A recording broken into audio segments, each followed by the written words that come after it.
आज हम संत काव्य की प्रवृत्तियों का अध्ययन करते हैं।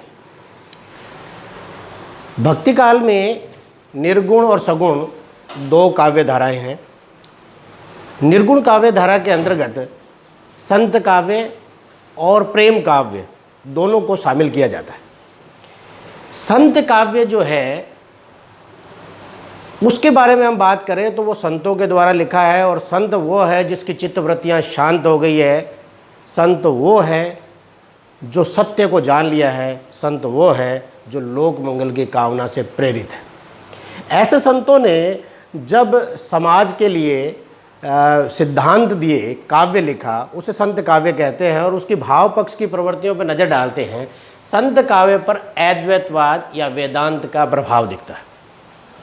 इसका अर्थ हुआ कि संतों पर आचार्य शंकर के अद्वैतवाद या वेदांत सिद्धांत का प्रभाव लक्षित है। वेदांत या अद्वैतवाद कहता है कि ईश्वर तक पहुंचने का जो रास्ता है वो ज्ञान मार्ग है।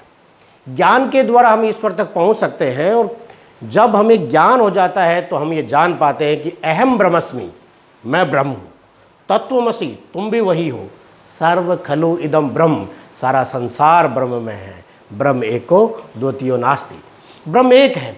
यही प्रभाव इस संतों के काव्य में आया है। और संत कहते हैं कि जल में कुंभ, कुंभ में जल है, बाहर भीतर पानी, फूटा कुंभ जल जल ही समाना, यह तत् कहो ज्ञानी।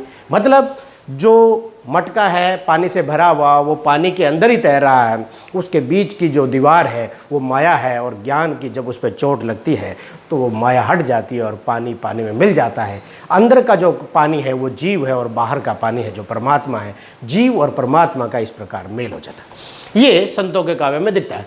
दूसरी विशेषता है कि निर्गुण ईश्वर की मान्यता। संत जो है वो अपने काव्य में निर्गुण ईश्वर को स्वीकार करते हैं। निर्गुण ईश्वर क्या है उसके बारे में हम देखते हैं कि निर्गुण ईश्वर वो है जिसकी गुणों से व्याख्या नहीं की जा सकती, जिसमें विरोधी गुणों का समवाय है। वो काला भी है, वो गोरा भी है, वो यहाँ भी है, वो वहाँ भी है, वो क्रूर भी है, वो दयालु भी है। इस प्रकार का ईश्वर आप कहिएगा ये कैसा हुआ, ये परिभाषाएँ तो ठीक बैठती नहीं हैं। आप कहिएगा कि गुणों से ईश्वर की व्याख्या हो नहीं पा रही है, तब हम कहेंगे कि जो गुणातीत है वही ईश्वर निर्गुण ईश्वर है।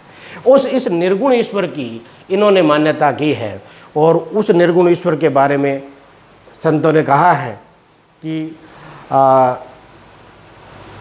पुष्प वास्ते पात्रा ऐसा तत्व नु, जो पुष्प की खुशबू से भी पतला है, ऐसा तत्व है, वो निर्गुण है।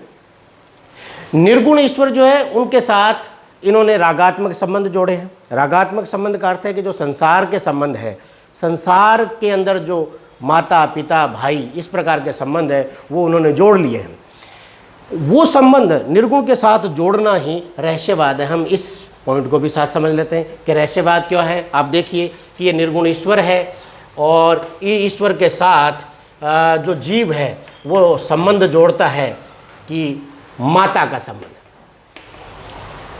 हरि जननी में बालक तोरा, कबहू रे बक्सऊं अवगुण मेरा। इसी प्रकार पिता का संबंध जोड़ लिया जाता है। पूत प्यारो पिता को गोहन लागो धाय, लोभ मिठाई हाथ दे दोहन गया भुलाए। ये पिता का संबंध है। प्रेमी का संबंध है। ईश्वर को प्रेमी माना गया है। ऐसा कहा गया है कि कै वीरेनी को मीचु दे के आपा दिखलाए, रोज रोज का दाजना मुँह पे सहा न जाए। और पति भी मान लिया गया है। रामदेव मोहे पावने आए, मैं जौबन में माती। इस प्रकार ये जीव जो ईश्वर के साथ सांसारिक संबंध जोड़ता है, उन संबंधों को ही हम यहाँ पर रहस्यवाद कहते हैं। निर्गुण ईश्वर जो है उसका नाम क्या है?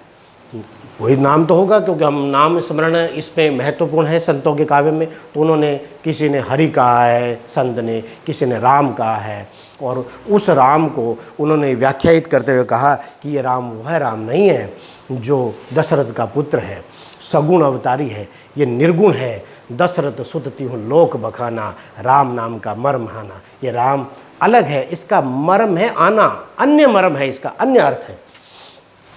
माया का विरोध, तीसरी इस विशेषता को देखते हैं। माया जो है वो जीव को प्रभावित करती है। माया एक ऐसी आभासी ईश्वर की शक्ति है जो सत्य को असत और असत्य को सत्य दिखाती है। जो है उसको वैसा ना दिखा करके दूसरे रूप में दिखाती है, या जो है वो दिख ही नहीं पाता है, ऐसी शक्ति माया। माँ का मतलब है नहीं, या का मतलब है जो नहीं है। इस प्रकार की शक्ति माया है जो ईश्वर जगत में जीव को भ्रमित किए रहती है। और वो माया जो है उसका संतों ने विरोध करते हुए कहा कि माया महा ठगनी हम जानी, करवत फांस लिए कर डोले, बोले मधुरा बानी। हाँ, कबीरदास ऐसे भी कहते हैं कि ठगिनी क्यों नैना चमकावे, कबीर तेरे हाथ नावे।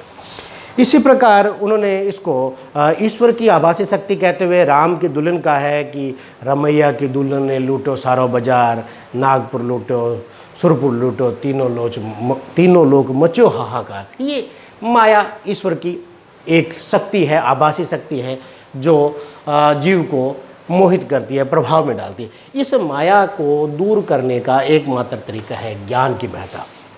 जब ज्ञान आ जाएगा, जो जीव है वही समझ पाएगा कि मैं ही ब्रह्म हूँ, अहम ब्रह्मस्मि, तत्वमसि तुम भी वही हो, सर्व खलु इदम ब्रह्म, सारा संसार ब्रह्म में है। ये ज्ञान जो है वो इस माया को दूर करता है। तो वो कहते हैं कि संतो भाई आई ज्ञान की आंधी रे, भ्रम की टाटी सेवे उड़ानी, माया रहे न बांधी रे। ये ज्ञान की महत्ता संतों के काव्य में। और ये ज्ञान देने वाला जो है वो गुरु है, सदगुरु है, अच्छा गुरु है। एक गुरु के बिना संसार सागर से, भव सागर से पार नहीं पाया जा सकता।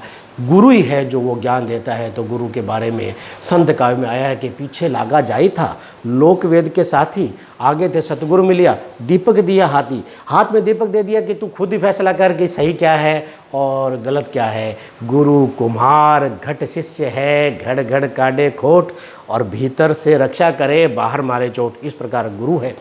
ये गुरु की मान्यता, गुरु की महत्ता इस संत काव्य में। अगली विशेषता देखते हैं, प्रेम और भक्ति का समन्वय।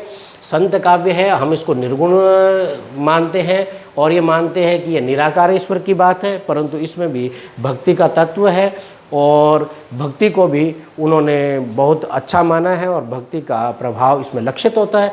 साथ में प्रेम को भी उन्होंने महत्व दिया। ऐसा नहीं है कि जायसी वाला काव्य ही प्रेम काव्य है, संतों ने भी प्रेम को पूरा महत्व दिया। आप ये मत भूलिए कि कबीर ये कहते हैं कि ढाई आखर प्रेम का पढ़े सो पंडित होए। तो इस बात को भी याद रखिए कि ये प्रेम और भक्ति दोनों को भी महत्व देते हैं। आडंबरों का विरोध मिलता है साहब। आडंबरों का विरोध मतलब दिखावा, जो बात संसार में उचित नहीं है और ईश्वर के प्राप्ति के अंदर बहुत सारे व्यवधान डालती है। इन सारे व्यवधानों को, इन आडंबरों को संतों ने ठीक नहीं समझा। उन्होंने कहा कि पत्थर पूजे हरि मिले तो मैं पूजो पहाड़, इससे तो चाकी भली पीस खाए संसार, उसी प्रकार बार बार मूंढते भेड़ न बैखुट जाए। ये सारे जो आडंबर है, जप माला छापा तिलक, इनका सबका विरोध किया है। मुस्लिम धर्मावलंबी भी जो आडंबर करते हैं उन पर भी चोट की है कि कांकर पाथर जोड़ के मस्जिद लई चुनाए, तापर मुल्ला बांग दे क्या बहरा हुआ खुदाए। तो इसमें आडंबरों का विरोध मिलता है। रहस्यवाद की भावना में हमने बात कर ली है कि निर्गुण ईश्वर के साथ जो संसार के संबंध जोड़े जाते हैं, जो राग संबंध जोड़े जाते हैं, जो प्रेम संबंध जोड़े जाते हैं, दुनियावी संबंध जोड़े जाते हैं, उन संबंधों को रहस्यवाद कहते हैं। अहिंसा और जीव दया का भाव, इस काव्य में जीवों के प्रति प्रेम का भाव है, अहिंसा का भाव है। वो कहते हैं कि का पर दया कीजिए, निर्दय का पर होय, साईं के सब जीव हैं कीड़ी कुंजर दोय। कीड़ी और कुंजर, हाथी और चिंटी सब साईं के जीव हैं। बकरी पाती खात है ताकि काटी खाल, जो जन बकरी खात है तिनको कौन हवाल। ऐसा भी अहिंसा और जीव दया की बात पर वो कहते हैं कि अच्छा, वो ये ऐसा भी कहते हैं कि दिन में रोज़ा रखत है, रात हनत है गाय, ये तो खून व बंदगी कैसी खुशी खुदाए। रात दिन भर आपने रोज़ा रखा, शाम को गाय काट ली, ये तो खून हुआ साहब, इसमें कोई बंदगी नहीं हो सकती। हठ योग की शब्दावली। हठ योग नाथों ने अपना एक सिद्धांत दिया। उन्होंने कहा है कि शरीर में एक सुषुम्ना नाड़ी है, उसके अधोभाग में एक कुंडलिनी मुंह नीचे किए रहती है, उसको ध्यान योग के द्वारा जगाया जाता है और फिर वो सहस्रार चक्र की ओर जाती है, 6 चक्रों को बेधती हुई ऊपर पहुंचती है और ब्रह्मरंध्र में पहुंचकर ईश्वर से साक्षात्कार हो जाता है। ये हठ योग है जो नाथों ने बताया। परंतु सिद्धों ने इन्होंने संतों ने हठ योग करने को नहीं कहा, इन्होंने हठ योग की शब्दावली को प्रयोग किया है काव्य में, ताकि आम आदमी को, साधकों को हठ योग के बारे में बताया जा सके, जागृत किया जा सके। तो इन्होंने आकाशे ओंधा कुआ, पाताले पनिहारी, ताको पावानी हंसा पीवे, बिरला आदि बेचारी, ऐसा हठ योग की शब्दावली इस काव्य में मिलती है। इसके बाद है अन्य प्रवृत्तियां, जिनमें हम कहेंगे कि संत काव्य में नाम स्मरण का बल है, एकेश्वरवाद की भावना है।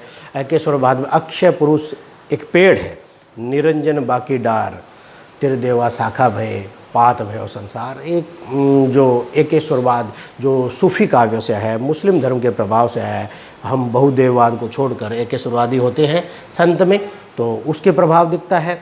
उसके अलावा जो संतों में जो प्रवृत्तियाँ आई हैं, वो नारी के वासनात्मक रूप को उन्होंने स्वीकार नहीं किया है, कामिनी रूप को उन्होंने बहुत ज़्यादा आलोचना की है। नारी की झाई परत अंधा होत भुजंग, कबीरा तिनकी कौन गति, जो नित नारी के संग, ऐसा उन्होंने नारी के बारे में कहा है। परंतु ध्यान रहे, पतिव्रता स्त्री के प्रति उनका सद्भाव है, उनकी अच्छी भावनाएं हैं, उनको उन्होंने ठीक माना है। गृहस्थ जीवन को रहते हुए भी गृहस्थ जीवन से दूर रहने की बात की है। जैसे जल में कमल रहता है और रहता जल में भी है, परंतु वो उसमें पानी में लिप्त नहीं होता, इसी प्रकार की बात संतों के काव्य में मिलती है। इस प्रकार संतों का काव्य जो है वो शंकराचार्य के अद्वैतवाद से प्रभावित एक विशिष्ट प्रकार का काव्य है। इसमें संतों ने अपनी विचारधाराओं का प्रवर्तन किया है। ये संतों की प्रवृत्तियाँ हैं जो उनके काव्य में मिलती हैं, चाहे वो कबीर हो, चाहे वो रैदास हो, चाहे वो नानक हो, चाहे वो दादू हो या सुंदरदास हो, सबके काव्य में इस प्रकार की भावना मिलती है। तो आज इतना ही, बाकी अगले वीडियो में। नमस्कार।